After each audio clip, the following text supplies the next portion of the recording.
Sur le principe, est-ce que c'est selon vous une bonne chose que la France, on voit qu'on est ici à la limite peut-être de faire sauter un tabou, on verra ce qu'il en est. Oui, alors aujourd'hui c'est une accusation russe, moi j'ai toujours dit que j'étais pour la symétrie. À partir du moment où les Russes s'autorisent, se permettent d'utiliser des armes nord-coréennes, iraniennes, sans limite de portée, sans limite de durée, pourquoi est-ce qu'on impose aux Ukrainiens des limites que la Russie ne s'impose pas ? Les Russes, quand ils utilisent les armes iraniennes, ils tirent à plus de 300 km. Nous, quand on donne nos armes aux Ukrainiens, on les limite à 300 km parce qu'on continue à respecter les règles que la Russie viole tous les jours. Pourquoi les Européens et les Américains, mais les Européens d'abord, sont-ils si frileux encore ? Ça c'est une question de volonté politique et de courage. Mais à partir du moment où on s'impose des barrières nous-mêmes en disant « Oh là là, peut-être que les Russes vont nous regarder de travers, oh là là, on se met des lignes rouges ». Qui met des lignes rouges ? On s'est imposé des lignes rouges. À chaque fois qu'on s'est imposé des lignes rouges et qu'on a fini par les briser, tout s'est bien passé. On a fourni aux Ukrainiens les moyens de survivre, de réussir des offensives à la fin de l'année 2022, de tenir toute l'année 2023 en reprenant la mer Noire. Donc finalement, les lignes rouges qui étaient de ne pas fournir de missiles longue portée, maintenant, la victoire de la mer Noire, c'est grâce à ça. Du matériel de mêlée de première ligne, on voit l'efficacité qu'il a sur le terrain, même si c'est normal d'en perdre. Donc aujourd'hui, il ne faut pas s'imposer ces lignes rouges et c'est pour ça que l'évolution de la doctrine française est très intéressante. On a le sentiment, on va entendre Volodymyr Zelensky qui le dit, d'une frilosité quand même des Européens.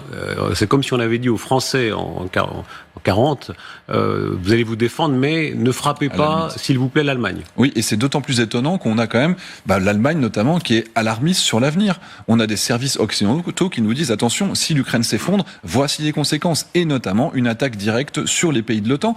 On a beau ne pas y croire, c'est quand même des renseignements occidentaux qui ont des informations sur la Russie qui est en train de se préparer. Donc si on veut éviter une troisième guerre mondiale, il faut absolument soutenir l'Ukraine dans des proportions beaucoup plus importantes que ce qu'on fait aujourd'hui. Écoutez Volodymyr Zelensky, il a donné une grande interview à l'AFP et parmi les points qu'il souligne, celui-là effectivement, il dit pour l'instant, on ne nous donne pas le droit de frapper en Russie avec le matériel occidental et c'est un grave empêchement que nous subissons.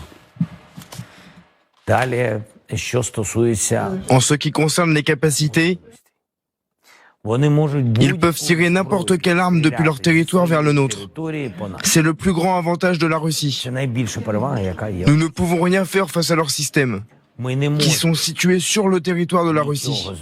Avec les armes fournies par l'Occident, nous n'avons pas le droit de le faire.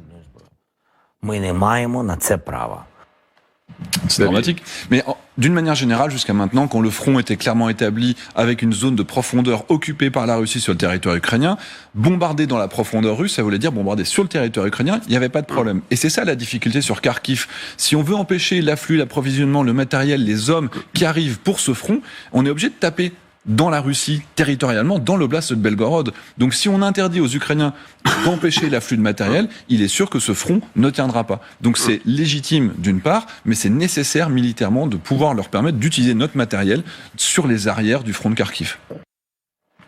Comment expliquer que la Russie parvienne encore à impressionner une partie des dirigeants occidentaux ? Mais on a peur que la Russie s'effondre, mais ça c'est quelque chose qui est logique d'un autre côté, parce qu'on veut pas avoir de nouveau plein de pays nucléaires, des petits pays à droite à gauche sur lesquels il y aurait des stocks. Mais personne ne croit que la Russie va s'effondrer si elle perd la guerre en Ukraine. Moi c'est quelque chose qui est complètement incohérent. La Russie, il faut qu'elle ne gagne pas pour qu'on n'ait pas une troisième guerre mondiale derrière. Le fait qu'elle ne gagne pas en Ukraine ne veut pas dire qu'on aura une multitude de petits États dangereux, faillis, comme, je sais pas, la Tchétchénie telle qu'on l'imagine, ou c'est quelque chose que moi je comprends pas. Et tant qu'on n'aura pas cette volonté et cette clarté politique qui sera clairement affichée, on restera dans ce entre-deux et on n'ira pas franchement. Mais oui, on est à 0,25% de PNB pour soutenir l'Ukraine, ce qui n'est pas suffisant. Mais la crainte de voir la Russie s'effondrer, je pense qu'aujourd'hui, c'est hautement improbable. Vous affichez parfois des opinions politiques, vous dites par exemple, je suis souverainiste. Voilà. Ça, il n'y a pas aucun problème.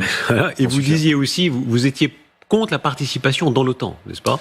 Alors, si on s'y était pris il y a 20 ans, si on avait créé un OTAN européen qui n'est pas lié à l'Union européenne, avec les Anglais, etc., on aurait aujourd'hui une masse de manœuvre qui ne nous permettrait pas d'attendre les États-Unis pour éventuellement soutenir l'Ukraine. Si on n'a pas d'alignement stratégique entre les États-Unis et l'Europe, aujourd'hui on est faible.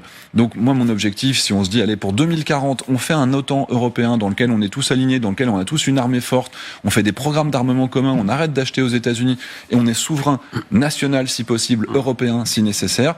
moi je le dis très clairement, c'est mon souhait sur le long terme.